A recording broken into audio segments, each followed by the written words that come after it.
Hello everyone, our first virtual garden tour features the home of Ed and Teresa Barbier in Fairview Heights, Illinois. Thank you, Teresa, for showing us your garden. You've lived here 41 years. It's a lovely garden. Tell us how you began gardening and what it means to you. Oh my goodness.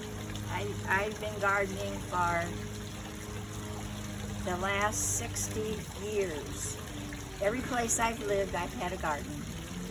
And when Ed and I got to this house, this was an old Davenroy farmhouse, and the Davenroys are in the Barbier family.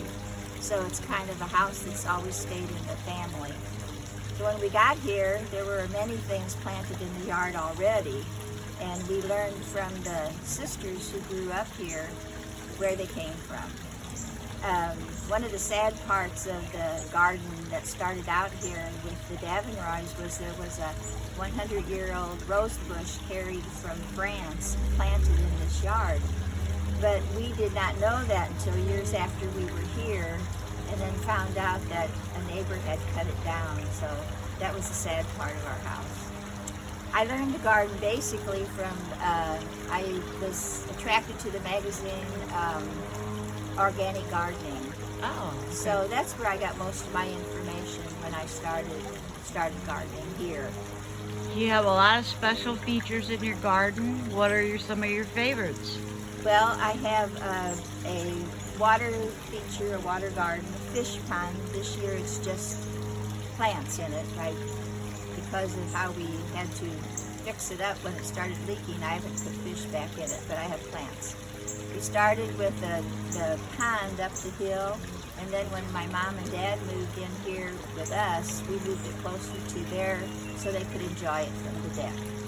That's probably the most fun I've had working on that. And you have a couple deer in your yard, and I'm assuming it holds sentimental value to you. Yeah, when Mom and Dad moved in with us in the early 90s, the kids, my siblings, had given Mom and Dad deer in their garden, in their yard in Centerville.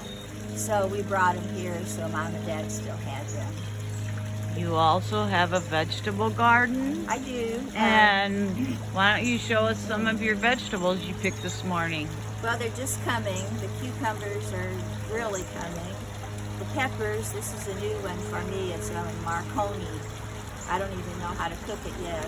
Oh, wow. And then we have tomatoes, eggplant, and green beans. Beautiful. We ate our green beans. You also have blackberries back there? Yeah, I have a blackberry patch.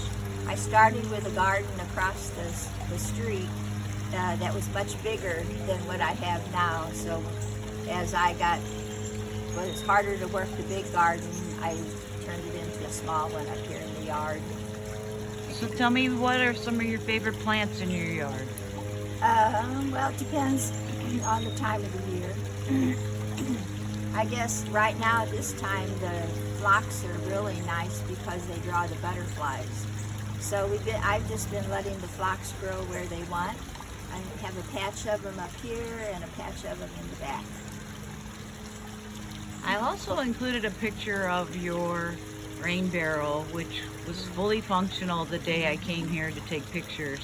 So I think that's really a nice thing to have. I've had it for about 4 years now. That's great. So lastly, what happens when the hummingbirds run out of food?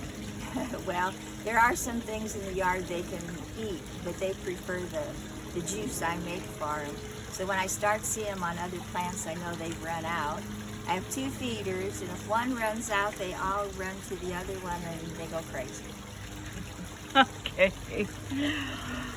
Thank you, Teresa. Love the garden. Thank you. You taught me so much. We hope you enjoy this first virtual garden tour. Thanks for watching.